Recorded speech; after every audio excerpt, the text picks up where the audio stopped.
et je vais sans plus attendre passer la parole à Stéphane Leblanc, qui est donc basé à Montréal. Il est fondateur et président directeur général du Centre international de leadership conscient, que j'ai eu vraiment la joie de découvrir il y a quelques mois à l'occasion d'un sommet en ligne qu'il avait organisé. Et quand j'ai assisté à ce sommet, je me suis vraiment dit qu'on avait pas mal de choses à apprendre du côté, enfin de l'autre côté francophone de l'Atlantique, parce qu'il avait réuni vraiment des intervenants qui m'ont vraiment étonné dans à quel point, par rapport aux thématiques qui amenaient et leur approche, et notamment le PDG de la plus grande banque du Québec qui s'appelle Desjardins. Et voilà, vraiment un niveau de conscience qui était vraiment étonnant et qui m'a vraiment émerveillé par rapport à l'état qu'on connaît en Europe. Donc Stéphane, je te passe la parole et je te laisse conduire tout ça. Bien, merci David. Bonsoir tout le monde. Je vais vous partager mon écran pour pouvoir présenter ce que j'aimerais vous présenter. Euh, et voilà, donc ce soir, on va parler de leadership conscient. Excusez-moi, ça n'a pas arrivé à la bonne fois. Excusez-moi, vous avez comme un preview. On va parler de leadership conscient c'est intéressant, je disais à David, de me faire inviter dans un forum business spiritualité parce qu'au début, il y a 3 ans et demi, quand j'ai ouvert le centre, certaines organisations me disaient que j'étais trop spirituel parce qu'on parlait de conscience. Et on va découvrir ensemble qu'est-ce que ça veut dire. Donc moi, mon background, j'ai passé 30 ans dans les grandes entreprises internationales basées ici au Québec et gérer des grandes unités d'affaires et beaucoup dans le mode transformation, donc de transformer la performance. Mais en cours de route, j'ai évidemment découvert qu'on pouvait seulement transformer la performance en transformant le leadership et que ça commençait par moi.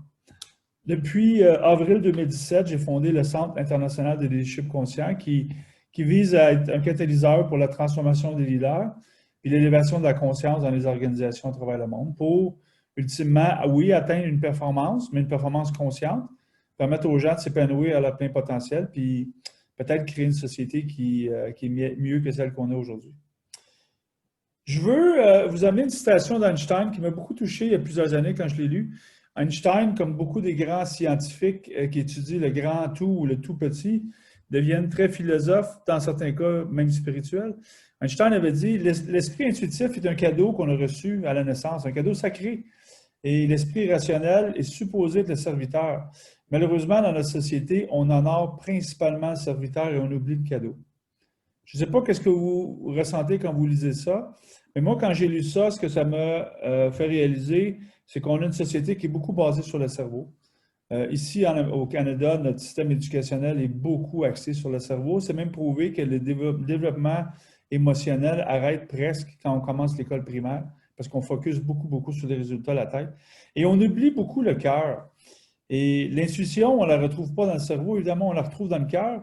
Et mon expérience dans les affaires, c'est que si on n'était pas capable de l'expliquer avec un chiffrier, une présentation, ça avait moins de valeur. Alors que la réalité, c'est que souvent, dans notre cœur, il y a beaucoup d'informations qui nous donnent beaucoup de pistes. Vous savez, pourquoi je dis ça? C'est que un de mes objectifs, c'est de redonner la place au leadership basé sur le cœur pour qu'on ait un meilleur équilibre. Il y a même un institut en Californie qui s'appelle le HeartMath Institute qui a prouvé que le cœur est 5000 fois plus puissant pour accéder aux réseaux informationnels qui existent à travers nous. Vous savez, la science a prouvé que 90% de l'univers est invisible à l'œil nu. Il y a beaucoup d'informations. Et on ne peut pas le sentir avec notre cerveau, mais notre cœur y accède à tout ça. Mais notre cœur nous permet aussi de ressentir ce que les autres ressentent. Et au niveau de leadership, la connexion, c'est drôlement important. Donc, moi, je fais la promotion d'un équilibre et peut-être même en arriver dans un leadership conscient à mettre le cerveau au service du cœur pour organiser toute cette information-là, mais donner une grande place à un leadership qui est basé sur le cœur. Et oui, on peut même utiliser le mot avec un A, qui n'est pas toujours apprécié en affaires, le leadership avec amour. Moi, je fais beaucoup, j'en parle beaucoup, parce que si on n'a pas d'amour dans le leadership, mais qu'est-ce qu'on a? On a de la peur. Et il n'y a pas beaucoup de gens qui performent à leur plein potentiel quand on est dans la peur.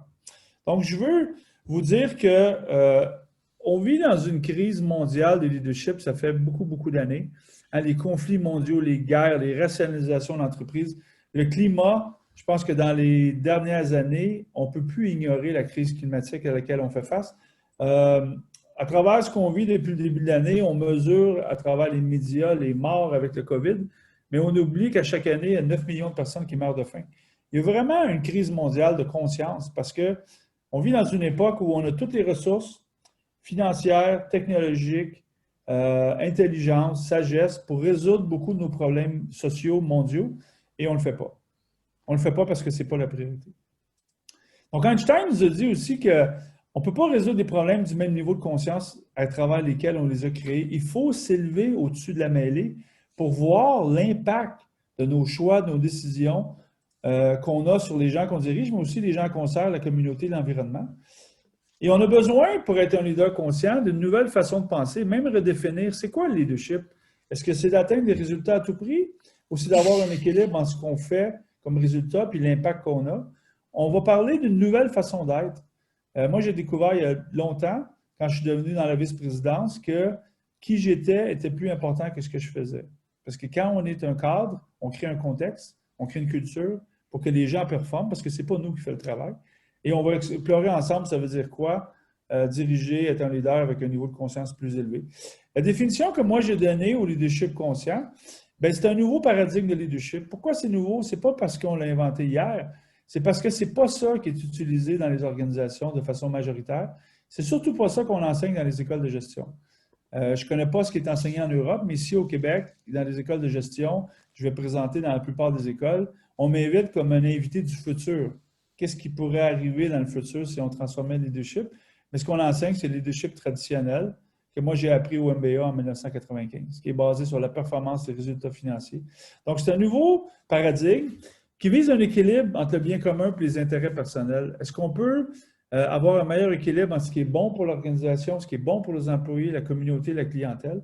C'est un leadership qui est guidé par une vision. Comme leader, si on n'a pas de vision, on n'a rien, hein, parce qu'on ne peut pas demander aux gens de nous suivre, qui est propulsé par des valeurs et qui vise le bien-être de toutes les parties prenantes.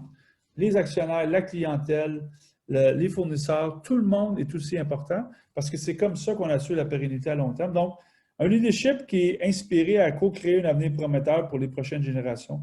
Ici, en Amérique, les Premières Nations ont comme inventé les leaderships conscients. Ça fait des années qu'ils disent qu'on devrait faire des choix, des décisions pour 7 générations. Moi, dans mes 30 ans d'entreprise, on faisait des choix, des décisions pour 3 mois. Qu'est-ce qui va faire monter les actions? Qu'est-ce qui va augmenter le profit? Donc, vraiment, une grande différenciation par rapport à où on vient, par rapport au leadership. Je vais vous présenter un modèle que j'utilise depuis de nombreuses années qui s'appelle les 7 niveaux de leadership conscience du Barrett Value Center. Vous avez même la possibilité de faire un test. Je peux t'envoyer, David, un lien gratuit. Faire un test pour se positionner dans l'échelle. 7 niveaux de conscience qui reflètent l'évolution psychologique d'un humain. Et on a tous passé, la plupart d'entre nous, on a tous passé au moins les 3 premiers niveaux et certaines personnes ont continué leur progression. Les 3 premiers niveaux de conscience, c'est beaucoup axé sur les besoins personnels. Donc, moi, donc mon ego. Je me promène en société pour satisfaire mes besoins. Donc, le premier niveau, c'est la survie physique. La survie financière est aussi associée à ce niveau-là. On a appris ce niveau-là quand on était très jeune. Deuxième niveau, c'est le rationnel. Comment je suis en relation avec les gens, le besoin d'être apprécié, d'appartenir, d'être aimé. Troisième niveau, c'est l'appréciation de soi, le besoin de se dépasser, le besoin d'être reconnu. On a tous passé à travers ces 3 niveaux-là. Malheureusement, notre société, la plupart des gens, 85% environ, et la plupart des organisations arrêtent la révolution au niveau 3. Donc, souvent, on parle de performance, mais on peut aller plus loin. Et vous savez, l'évolution psychologique et la transformation d'un leader, d'un humain, mais ça se passe quand il y a des défis dans notre vie. Hein. La plupart de nous, on ne se transforme pas quand ça va bien. Parce que pourquoi on changerait? Et hier, j'écrivais, si ça ne va pas assez mal, on ne fera pas de changement. Si ça va juste un petit peu moins bien qu'avant. Heureusement, certains d'entre nous, on est désamorcés par la vie. On est complètement... il y a des choses majeures qui se passent dans notre vie qui fait qu'on a un choc et on se met à se questionner. On se met à lire des choses nouvelles. On se met à venir à une soirée comme ici. On se met à se poser des questions. Et on entame un processus de transformation où on va à l'intérieur, on se met à se questionner. Quelles sont mes peurs? Quelles sont mes croyances? Quelles sont mes valeurs? et on commence à intégrer tout ça. Et on commence à avoir un équilibre entre nous et les autres. Ensuite, on a la cohésion interne, qui est vraiment une grande étape dans la transformation de leader au niveau de la conscience. C'est quand on découvre qui on est, qui je suis vraiment, moi, derrière toutes les masques que j'ai portées dans ma vie, derrière mon titre, derrière ces choses-là. Mais en même temps, c'est quoi la mission de ma vie, moi? C'est quoi l'impact que j'ai particulièrement dans mon travail et dans ma vie chez les autres? Mais de connaître ça, ce n'est pas suffisant. Il faut aller plus loin. Il faut le manifester. Parce que si on le garde pour nous, on n'a pas d'impact. Quand on décide d'affirmer clairement à tout le monde qu'est-ce qui est important pour nous, qu'on vit avec nos valeurs et qu'on poursuit la mission de notre vie ou qui est alignée avec l'essence la plus profonde de qui on est, bien là, on commence à faire une vraie différence. Et ça se traduit dans le leadership. On va le voir dans 2 secondes. Et on a des leaders qui poursuivent la révolution, qui en viennent à être au service de l'organisation, au service de l'humanité. Et vous voyez dans les 3 niveaux de conscience supérieure, la grande distinction, c'est qu'on focus sur les besoins communs, on focus sur les autres. On est vraiment sorti du jeu et on est entré dans le nous. Donc, David, il me reste combien de temps? Il te reste 13 minutes. OK, parfait. Donc, si on passe à travers les 7 niveaux et on traduit ça au niveau leadership dans une organisation, je vous inviterais à peut-être sentir le niveau d'énergie que vous avez si toutes nous autres, on travaillait dans une organisation qui était dirigée par un leader qui est au niveau de conscience numéro 1, donc la sécurité. Ça fait des gestionnaires de crise, des gens qui focusent principalement sur les profits, faire augmenter les actions, baisser les coûts. Souvent, on va trouver des leaders comme ça parce que l'organisation vit des grands défis. Donc, à l'extrême, ça fait des leaders très contrôlants, très impatients, très prudents, et ça crée un climat de peur dans l'organisation parce qu'on a tellement peur de faire des erreurs qu'on ne fait rien de nouveau, donc on est comme dans une spirale négative. Donc, ce n'est pas très bon pour le climat de l'organisation et pas très bon pour la performance non plus. Deuxième niveau, c'est que si on a un leader qui focus beaucoup sur les relations, évidemment, ça fait un gestionnaire de relations. Ça fait des gens qui focusent sur les relations, les besoins du groupe, plus de communication. On pose des questions, on entretient des relations à l'interne avec l'externe. Mais à l'extrême, quelqu'un qui veut absolument être apprécié, être aimé, parfois ça fait des manipulateurs. Parfois, ça fait des gens qui vont blâmer les autres pour éviter de se faire blâmer.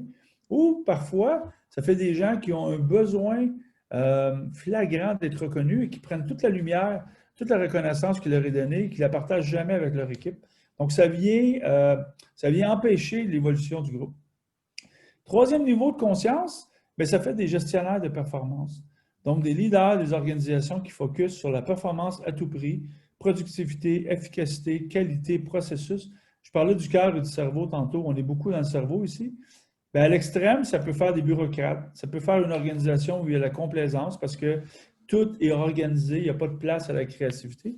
Parfois, ça fait une hiérarchie qui est trop robuste, trop rigoureuse et ça l'empêche complètement l'innovation. Donc, c'est beaucoup mieux que ce qu'on était au premier niveau, mais c'est très limitatif. On perd une grande capacité de l'organisation. Quand on a un leader qui a entamé un processus de transformation personnelle, qui s'est questionné sur qui il était et qui a commencé à changer des choses importantes à l'intérieur, bien, ça fait un leader qui devient un facilitateur, un influenceur, quelqu'un qui va promouvoir le renouvellement continuel dans l'organisation, qui crée une organisation apprenante. Donc, vous savez, la condition sine qua non pour l'innovation, c'est la capacité de faire des erreurs. Google a documenté le fait que les meilleurs leaders créent un environnement où il y a la sécurité psychologique. Donc, les leaders qui sont à ce niveau-là font ça. On travaille beaucoup sur le travail d'équipe, pas seulement dans un département, mais à travers toutes les fonctions d'une organisation. Et les employés, vous savez, savent qu'ils sont vraiment valorisés, se sentent appréciés et ils ont vraiment hâte d'aller travailler. Le niveau 5, quand on a un leader qui a travaillé sur la cohésion interne, mais ça fait des leaders très inspirants qui développent la communauté organisationnelle. Donc, des leaders très positifs qui créent une culture de créativité et la vision et les valeurs sont partagées par tout le monde. Vous savez, le nouveau talent qui sort des universités vient travailler pour nous parce qu'ils sont en adéquation avec les valeurs et la vision qu'on a partagée. Niveau 6, un leader qui est rendu dans faire la différence, mais souvent, ça fait des mentors, des gens qui travaillent très fort sur le coaching, même s'ils ont des postes de direction, ils passent beaucoup de temps à développer le talent parce qu'ils savent que c'est comme ça qu'ils vont élever les gens à leur plein potentiel et qu'ils vont atteindre des bons résultats. Donc, on travaille beaucoup sur les alliances stratégiques, on travaille pour créer un environnement qui épanouit les employés. Et la protection de l'environnement, ben, c'est une façon de faire. On ne le fait pas juste parce que la loi le demande, on le fait parce que c'est intégré dans nos valeurs. Niveau 7, un leader qui est au service, ça fait des visionnaires, ça fait des leaders d'organisations qui regardent à très, très long terme et qui travaillent pour que leur organisation ait des impacts positifs sur la société, autant que sur leur clientèle et sur leurs employés. Donc, on vise à très long terme. On est vraiment préoccupé par les générations futures et l'éthique, elle est irréprochable. On ne fait pas ce qui est le minimum pour la loi, on le fait parce que c'est la bonne chose à faire. Vous savez, une organisation qui est consciente, elle nous inspire à donner le meilleur de nous-mêmes. Hein? Parce que quand on rentre travailler le lundi matin, on sait qu'on fait partie de quelque chose qui est plus grand que nous. On sait que notre organisation, elle nous apprécie, elle nous valorise, elle nous invite à contribuer, mais aussi qu'ensemble, dans notre groupe, on crée des impacts positifs chez notre clientèle et dans notre société. Vous savez, les organisations qui sont gérées, qui performent bien à long terme, à court terme, on peut toujours performer en coupant les coûts, en rationalisant, mais pour celles qui performent bien à long terme, c'est toujours basé sur des valeurs fondamentales, donc sur un haut niveau de conscience. Vous savez, ça a même été prouvé à la bourse, donc les valeurs et les comportements, mais c'est ça qui est la culture d'une organisation. La culture d'une organisation, bien, ça vient solliciter l'engagement des employés. L'engagement des employés, c'est clair que ça a un lien direct avec la satisfaction des clients. Puis quand les clients sont satisfaits, ça a toujours un impact sur la performance et sur les profits si on est une organisation à but lucratif. Donc, c'est ça que je voulais vous présenter, David, dans le peu de temps que tu m'as donné. Et l'invitation ici, c'est qu'on travaille ensemble pour créer un monde où il y a plus de leaders conscients. Merci, merci beaucoup, Stéphane. Peut-être avant d'ouvrir le tour des questions, est-ce que tu peux nous dire quelques mots sur ton parcours? Oui, moi j'étais j'étais cadre supérieur dans l'aviation chez Bombardier, une grande entreprise qui fabrique des avions d'affaires ici basée à Montréal. Et j'ai toujours fait des projets, j'ai toujours géré des grandes unités d'affaires et j'ai toujours choisi des postes où il y avait beaucoup de défis. Donc j'étais un peu la personne qu'on demandait pour faire la transformation. Et ce que j'ai découvert à travers ça, c'est que la transformation d'une organisation est seulement possible quand nous, on se transforme comme leader. Donc, ces défis-là, souvent, qui nous écrasent complètement, hein, qu'on se demande comment on va réussir à accomplir la mission, bien, elles ont tendance à nous inviter à complètement redéfinir qui on est comme leader. Donc, à travers ces différents postes-là, David, j'ai eu la chance de diriger 3 grandes transformations organisationnelles qui, en principe, ont été basées principalement par la transformation du leadership. Et puis, peut-être aussi une autre précision. Du coup, ton centre, qu'est-ce qu'il propose concrètement pour les leaders? OK. Donc, nous, on est surtout orienté à créer des espaces transformationnels. Donc, tu as assisté à un sommet, David. On organise plusieurs sommets de leadership conscient. Bien, avant, on allait dans différentes villes. Là, pour l'instant, c'est en ligne, donc en français, en anglais. On a découvert aussi que c'était mon intuition au début, 80% de notre clientèle dans le leadership conscient, elle est féminine. Donc, il semble se passer une élévation de conscience dans le leadership à travers le féminin. Donc, on organise des sommets de leadership féminin aussi. Donc, plusieurs sommets par année. Ensuite, on organise des ateliers de transformation de 2 jours où on a aussi un programme de 6 semaines. Et on fait des ateliers en entreprise aussi pour permettre aux leaders de se transformer dans une équipe naturelle. Et évidemment, il y a du coaching qui vient avec ça aussi, individuel. Merci. Ben, je vais vous passer la parole à vous, tous qui avez écouté cette présentation. Encore un grand merci Stéphane pour cette présentation. Et puis, ben, ouvrez votre micro, ne soyez pas timide et posez toutes les questions que vous souhaitez. On a 5-6 minutes pour le faire. Ouais, moi j'ai une question. Donc, Stéphane, merci beaucoup pour ta présentation, elle est très très inspirante. Je voudrais savoir, tu travailles souvent en collaboration avec Earthmat? Tu en as parlé tout à l'heure. Non, je n'ai pas collaboré avec eux. Je suis au courant de leur travail, mais je n'ai pas collaboré avec eux. Question.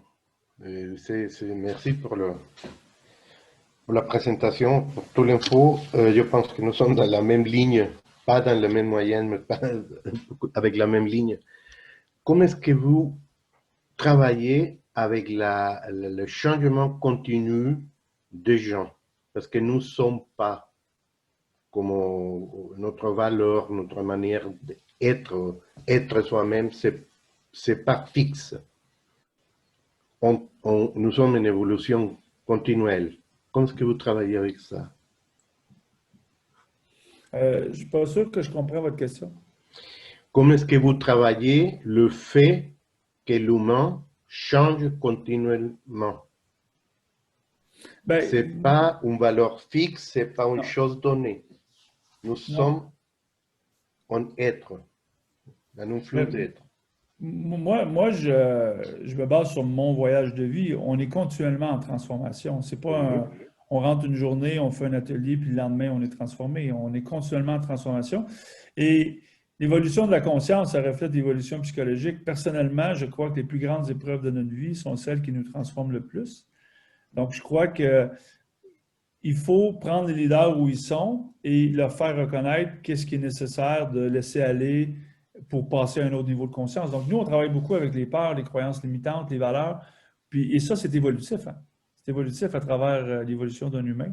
Donc, je pense qu'on prend les gens où ils sont, on les fait avancer un peu, mais j'ai des leaders qui reviennent quelques années plus tard et on travaille sur d'autres sujets. Là. Donc, je pense qu'il faut travailler justement avec le fait que les gens sont continuellement en évolution. Et tu sais, moi, c'est toujours fantastique. Tu sais, on met des gens dans des boîtes. Tu sais, Léopoldo, il est comme ça parce que je l'ai connu comme ça, mais dans sa vie, on ne sait pas ce qui se passe. Et un mois plus tard, 2 mois plus tard, la personne a complètement changé. Tu sais. Fait que je pense que c'est justement de reconnaître qu'on n'est pas fixe et qu'on est constamment en mouvement. Et vous savez, avec ce qui se passe depuis le début de l'année, avec le COVID, moi, je vois plein de gens qui sont en télétravail, qui ont plus de temps, qui assistent à des rencontres comme ici, qui font du yoga et qui ont vraiment évolué. Donc, je pense que ma réponse, Léopoldo, c'est de reconnaître que les gens sont en évolution, les prendre où ils sont et les aider à continuer leur chemin. Merci. Michel, Après, c'est pas grave. Michel et Sandrine. OK. Michel, vas-y. Vous avez dit quelque chose qui me semble tout à fait pertinent, c'est-à-dire que la transformation qu'on opère, elle est souvent issue des difficultés qu'on rencontre dans la vie. Et puis souvent, on associe ça à la crise de la quarantaine, par exemple. Oui. Donc, ça veut dire que ces changements que vous proposez, ils sont offerts finalement qu'à des gens un peu âgés, enfin disons, qui ont déjà passé la quarantaine ou qui ont déjà eu leur crise. Parce que s'ils n'ont pas eu leur crise, ils n'ont pas envie de changer. Mais c'est peut-être un peu provocateur ce que... Non, c'est pas provocateur. Moi, je dis souvent, il y a un chanteur-poète ici à Montréal, Leonard Cohen, dans une de ses chansons, il dit « Il y a une craque dans tout, c'est comme ça que la lumière rentre. » Tu sais. Et moi, souvent, je dis aux gens, ben, je ne peux pas faire la craque dans les gens. Si les gens n'ont pas d'ouverture, je ne peux pas les convaincre. Mais ce que je découvre, Michel, ce qui me donne beaucoup d'espoir pour l'humanité, c'est que c'était vrai avant la crise de la quarantaine. Aujourd'hui, je vois les gens qui ont la crise de la trentaine, et je vois même des jeunes de 25 ans qui sont très, très élevés au niveau de conscience. Donc, ils ont les concepts et ils ne se retrouvent plus dans la société qu'on a créée pour eux. Là. Ils se mettent à se poser des grandes questions. Donc, je pense qu'il y a... Ce que je vois, c'est que pour certains d'entre nous, l'ego était tellement bâti à notre façon de voir le monde que ça prenait un choc pour percer, pour qu'on se mette à se questionner. Ce que je vois maintenant dans des personnes plus jeunes que moi, c'est que l'ego est peut-être moins et ces gens-là sont éveillés de façon différente. Ils se mettent à se questionner beaucoup plus jeunes et ils se mettent à prendre un chemin qui est différent d'avant. Donc, je ne travaille pas seulement avec des personnes de 40 ans. Merci, ça me fait plaisir d'entendre ça. Oui, mais ce que je découvre aussi, c'est que, tu sais, mettons que tu es une personne de ma génération dans la cinquantaine, tu as un poste de président, vice-président, tu as complètement te transformé, alors que ce qui te différencier de ce qui t'a permis d'atteindre ce poste-là, ça demande beaucoup, beaucoup de courage. Hein? C'est pour ça que des fois, il faut qu'il y ait des chocs dans la vie pour que la personne se mette en question. Mais je vois beaucoup de jeunes personnes qui sont très éveillées, qui, dans le fond, cherchent un autre chemin que le chemin traditionnel. Merci. Sandrine? Oui. Merci, c'était vraiment très, très intéressant. Et ma question, c'est est-ce que vous avez déjà travaillé avec des organisations du type plus ONG Donc, si on prend le livre de Frédéric Laloux, qui sont plus du type vert, organisation verte, moi j'ai une expérience là-dedans et j'ai commis beaucoup d'erreurs. Et ma question c'est, voilà, souvent dans les ONG ou dans les organisations de type vert, plus familiales comme ça, on veut changer le monde, donc j'ai du mal à voir, on est plutôt dans les niveaux de conscience élevés concernant le collectif, mais par contre, au niveau, il y a un côté très familial où on essaie de prendre soin les uns des autres, mais c'est un niveau assez superficiel. Et finalement, il y a une pression sur la performance, il faut réussir, et le côté humain, au niveau individuel, et, enfin, de mon expérience, est laissé de côté. Et donc, il y a un peu un inversement des niveaux. Donc, moi, maintenant, je me dis, OK, je pars de l'individuel pour aller vers le collectif. Mais je voulais avoir votre opinion là-dessus et votre expérience. Sandrine, pour répondre, je n'ai pas travaillé avec des organisations comme ça, mais mon expérience dans d'autres organisations, c'est que la transformation qui n'est pas intégrée en profondeur ne fonctionne pas. Moi, j'ai travaillé dans une organisation où on a voulu faire des choses bien, hein, mais ça n'a pas été intégré dans la haute direction et ça s'est effondré de façon dramatique. C'est comme, on avait demandé à plein de gens dans l'organisation d'adopter une nouvelle façon d'être, mais quand venait la fin du trimestre et qu'il fallait livrer des résultats, on dirait qu'on mettait ça de côté. Et là, ben, il n'y avait plus de cohérence. Donc, les gens ont laissé tomber. Donc, tu sais, et ce que vous décrivez, que des fois, on focus sur très aspirationnel comme leadership, mais à la fin, on est tous payés pour livrer des résultats. Donc, il faut quand même aussi avoir un équilibre entre les niveaux de conscience plus bas. Mais mon point, c'est que pour être un leader dans plus de conscience et faire de la transformation, il faut vraiment que ça soit intégré à tous les niveaux de la direction. Ça ne peut pas fonctionner si on le fait certains jours et que d'autres jours, on ne le fait pas parce que là, c'est la performance qui prime. Et mon expérience au niveau de la performance, c'est que quand on est leader conscient tous les jours, dans les grandes transformations que j'ai faites, mais c'est ça qui nous donne la performance. Parce que mon expérience, c'est qu'il y a environ, je ne sais pas moi, 50% du potentiel humain qui est laissé de côté dans les organisations, qu'on ne va pas chercher parce qu'on n'a pas de connexion avec les gens. Donc, je ne sais pas si je réponds à votre question parce que je n'ai pas expérimenté, mais mon expérience, c'est qu'il faut vraiment aller en profondeur. Oui, je peux ajouter un truc ou pas? Bien sûr, vas-y, c'est bon. Ben, en partie, on peut se tutoyer, hein, je pense. Donc, en partie, je vois très bien les différents niveaux.